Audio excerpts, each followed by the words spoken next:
Hello বন্ধুগণ, ২ শালিক আগামী পর্বে দেখতে পারবেন ঝিলিক যখন দেবতীকে নিয়ে বাড়িতে আসলো তখন সবাই অবাক হয়ে দেবতীর দিকে তাকিয়ে রইল।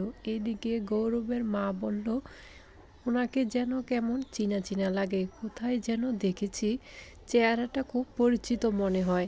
কারখানা থেকে বাড়িতে আসলো কাঞ্চিলাল। কাঞ্চিলাল যখন দেখলো সবাইকে একসাথে জড়ো হয়ে দাঁড়িয়ে রয়েছে তখন বলছে, তোমরা এখানে কি করছো? তখন দেখলো দেবতীকে দেখে কাঞ্চিলালের মাথায় যেন আকাশ ভেঙে পড়ল। বলল, ওনাকে এখানে কে এনেছে? ঝিলিক কাঞ্চিলালকে বলে, আপনি কি ওনাকে চিনেন? তাহলে বলেন, আমি ওনাকে পৌঁছিয়ে দেব। কাঞ্চিলাল বলে, না, আমি এখানে চিনি না। এয়ারে গেরে লোক আমাদের বাড়িতে নিয়ে এসে আমাদের বাড়িটা কি আশ্রম বানিয়ে ফেলবে, কিছুই বুঝতে পারছি না।